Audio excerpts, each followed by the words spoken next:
بسم الله الرحمن الرحيم رب اشرح لي صدري ويسر لي أمري واحلل عقدة من لساني يفقه قولي واضرب لهم مثلا أصحاب القرية إذ جاءها المرسلون. انہیں مثال کے طور پر اس بستی والوں کا قصہ سناؤ جبکہ اس میں رسول آئے تھے. اذ ارسلنا الیہم اثنین فکذبوہما فعززنا بثالث فقالوا انا الیکم مرسلون. ہم نے ان کی طرف 2 رسول بھیجے، انہوں نے دونوں کو جھٹلا دیا. پھر ہم نے تیسرا مدد کے لیے بھیجا اور ان سب نے کہا ہم تمہاری طرف رسول کی حیثیت سے بھیجے گئے ہیں. یہ تو ان آیاتوں کا ترجمہ تھا. اب ان آیاتوں کا مفہوم ذہن میں رکھیے.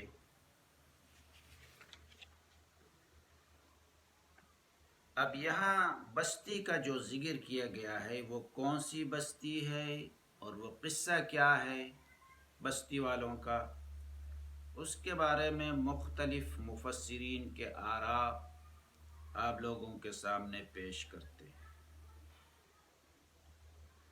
قرآن کریم نے اس بستی کا نام نہیں بتلایا. تاریخی روایات میں حضرت ابن اسحاق جو تاریخ کے اندر بڑا نام رکھتا ہے، حضرت ابن عباس اور کعب بن احبار وہب بن منبہ سے نقل کیا ہے کہ یہ بستی انطاکیہ تھی. جمہور مفسرین نے اسی کو اختیار کیا ہے کہ انطاکیہ ہے، اور بعضی کا قول اس کے علاوہ بھی ہے، لیکن معجم البلدان کی تصریح کے مطابق انطاکیہ ملک کے شام کا مشہور شہر ہے جو اپنی شادابی اور استحکام میں معروف ہے، اور اس شہر میں نصارا کے عبادت خانے کنیسہ بے شمار اور بڑے شاندار سونے چاندی کے کام سے مزین ہیں. زمانہ اسلام میں اس کو فتح حضرت امین الامہ ابو عبیدہ بن الجراح نے فتح کیا ہے. معجم البلدان میں لکھا ہے کہ حبیب نجار، جس کا قصہ اس کے کچھ تھوڑی دیر بعد آ رہا ہے، اس کی قبر بھی انطاکیہ میں معروف ہے. دور دور سے لوگ اس کی زیارت کے لیے آتے ہیں. ان کی تصریح سے بھی یہی معلوم ہوتا ہے کہ جس قریہ کا ذکر اس آیات میں آیا ہے یہی شہر انطاکیہ ہے. ابن کثیر نے لکھا ہے انطاکیہ ان 4 مشہور شہروں میں سے ہے جو دین عیسوی اور نصرانیت کے مرکز سمجھے گئے ہیں، یعنی قدس، رومیہ، اسکندریہ اور انطاکیہ، 4 مشہور شہر. اور یہ بھی فرمایا کہ انطاکیہ سب سے پہلا شہر ہے جس نے دین مسیح علیہ السلام کو قبول کیا. اس بنا پر ابن کثیر نے اس میں یہ تردد پیش کیا ہے کہ جس قریہ کا ذکر اس آیات مبارکہ میں ہے وہ مشہور انطاکیہ ہو، کیونکہ قرآن کریم کی تصریح کے مطابق یہ قریہ، یہ بستی منکرین رسالت کی بستی تھی، اور تاریخی روایت کے مطابق وہ بت پرست مشرکین تھے۔ تو انطاکیہ جو دین مسیح اور نصرانیت کے قبول کرنے میں سب سے اولیت رکھتا ہے، تو وہ کیسے اس کا مصداق ہو سکتا ہے؟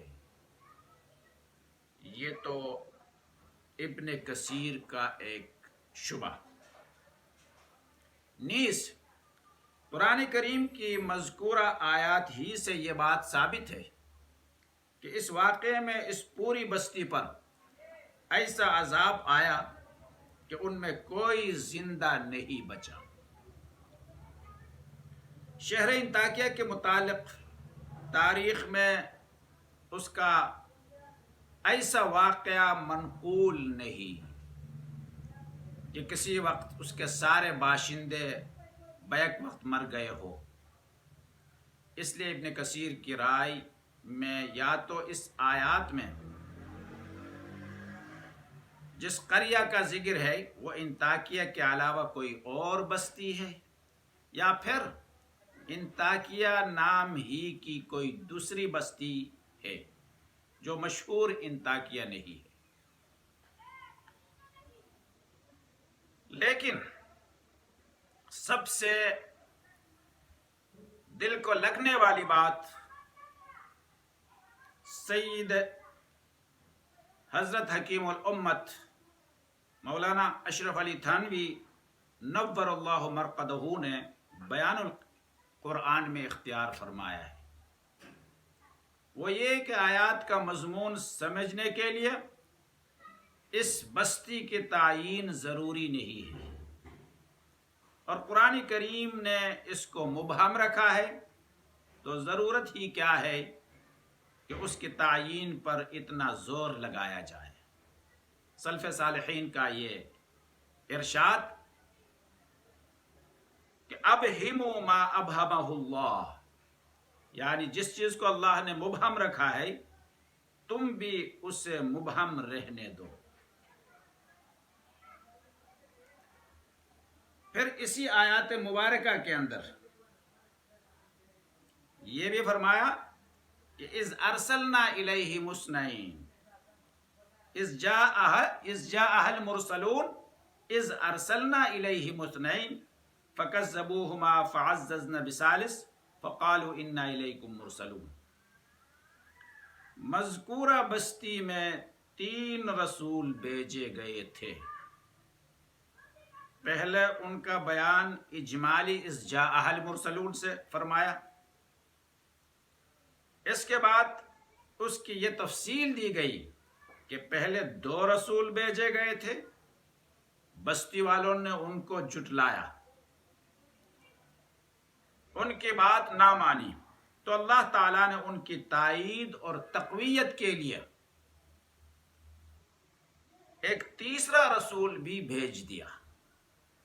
یہ تینوں رسولوں نے بستی والوں کو مخاطب کر کے فرمایا انا الیکم مرسلون، یعنی ہم تمہاری طرف رسول بنا کر بھیجے گئے ہیں تمہاری ہدایت کے لیے۔ اس حد تک بات تو ذہن میں آیا ہوگا۔ اب آگے یہ دیکھیں کہ اس بستی میں جو رسول بھیجے گئے ان سے کیا مراد ہے، وہ کون سے حضرات تھے؟ لفظ رسول یا مرسل قرآن کریم میں عام طور پر اللہ کے نبی کے لیے بولا جاتا ہے، رسول اور مرسل۔ اس آیات میں ان کے بھیجنے کو حق تعالیٰ نے اپنی طرح منسوب کیا ہے، اذ ارسلنا۔ یہ بھی علامت اس کی ہے کہ اس سے مراد انبیاء مرسلین ہیں۔ جب اللہ اپنی طرف منسوب کرتے اللہ تو رسول بھیجتا ہے۔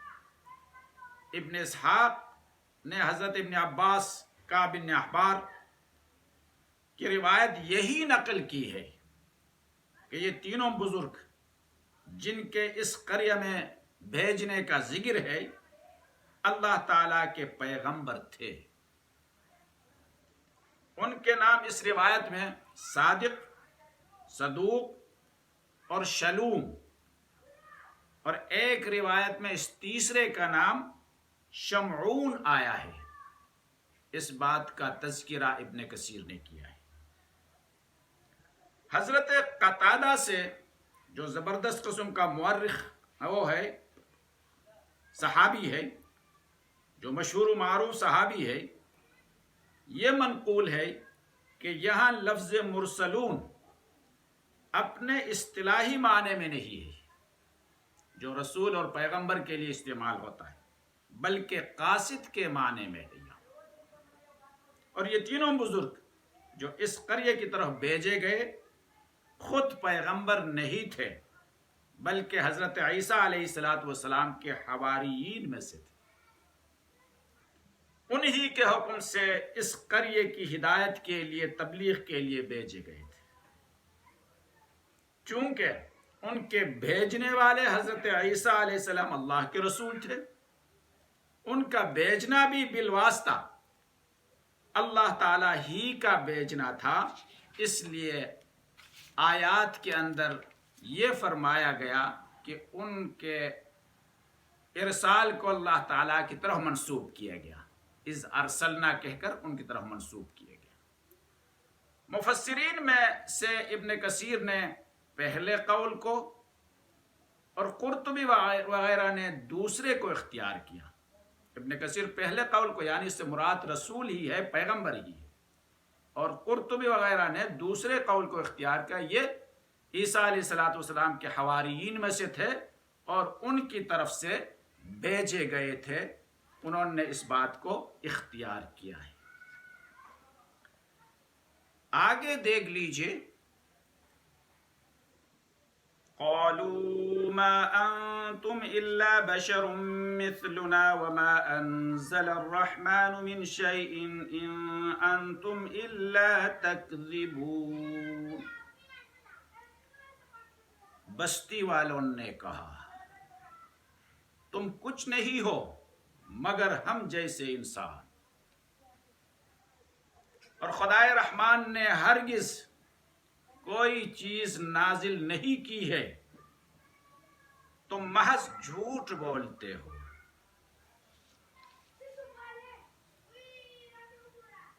یہ تو اس کا ترجمہ تھا۔ اب اس کے مفہوم کے بارے میں ذرا دیکھ لیجئے۔ دوسرے الفاظ میں ان کا کہنا یہ تھا کہ تم چونکہ انسان ہو، اس لیے خدا کے بھیجے ہوئے رسول نہیں ہو سکتے۔ حماقت کو دیکھ لیجئے ان لوگوں کی۔ یہی خیال کفار مکہ کا بھی تھا۔ وہ کہتے تھے محمد مصطفیٰ صلی اللہ علیہ وسلم رسول نہیں ہیں، کیونکہ وہ انسان ہے۔ جیسے کہ سورہ فرقان کے اندر آیا ہے، وَقَالُوا مَا لِهَذَا الرَّسُولِ يَأْكُلُ الطَّعَامَ وَيَمْشِي فِي الْأَسْوَاقِ۔ یہ کیسا رسول ہے جو کھانا کھاتا ہے اور بازاروں میں چلتا پھرتا ہے؟ اسی طریقے سے دوسرے مقام میں یہ بھی فرمایا، مَا هَذَا إِلَّا بَشَرٌ مِثْلُكُمْ يُرِيدُ أَن يَتَفَضَّلَ عَلَيْكُمْ وَلَوْ شَاءَ اللَّهُ لَأَنزَلَ مَلَائِكَةً مَا سَمِعْنَا بِهَذَا فِي آبَائِنَا الْأَوَّلِينَ، سورۃ المومنون۔ یہ شخص اس کے سوا کچھ نہیں ہے کہ ایک بشر ہے تم ہی جیسا، اور چاہتا ہے کہ تم پر اپنی فضیلت جمائے۔ حالانکہ اگر اللہ تعالی چاہتا تو فرشتے نازل کرتا۔ ہم نے تو یہ بات کبھی اپنے باپ دادا سے نہیں سنی کہ انسان رسول بن کر آئے۔ ایک اور مقام میں انہوں نے کہا، ما ھذا الا بشر مثلکم یأکل مما تاکلون منہ ویشرب مما تشربون ولئن اتاتم بشرا مثلکم انکم اذا لخاسرون۔ یہ شخص کچھ نہیں مگر ایک بشر تم ہی جیسا، کھاتا ہے وہی کچھ جو تم کھاتے ہو اور پیتا ہے وہی کچھ جو تم پیتے ہو۔ اب اگر تم نے اپنے ہی جیسے ایک بشر کی اطاعت کر لی تو تم بڑے گھاٹے میں رہو گے۔ تو مطلب یہ کہ اس قسم کے توہمات، اس قسم کے اعتراضات مختلف انبیاء کے سلسلے میں مختلف اوقات میں ہوا کرتے تھے، اور نبی آخر الزمان صلی اللہ علیہ وسلم کے سلسلے میں بھی اسی قسم کے اعتراضات ہوئے تھے۔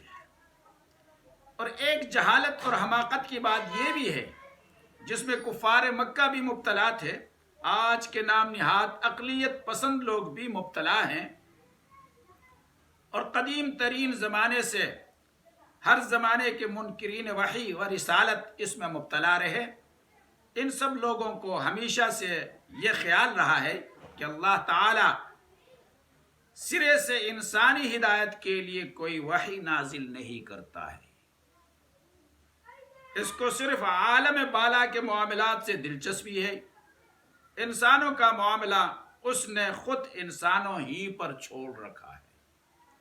اس قسم کے حماقت والی بات بھی ان لوگوں نے کر لیا ان تین حضرات کے سلسلے میں، ان تین پیغمبروں کے سلسلے میں، یا ان تین بزرگوں کے سلسلے میں انہوں نے اس قسم کی بات کر لی۔ اللہ تبارک و تعالی ان پر عمل کی توفیق عطا فرمائے۔ وما علینا الا البلاغ۔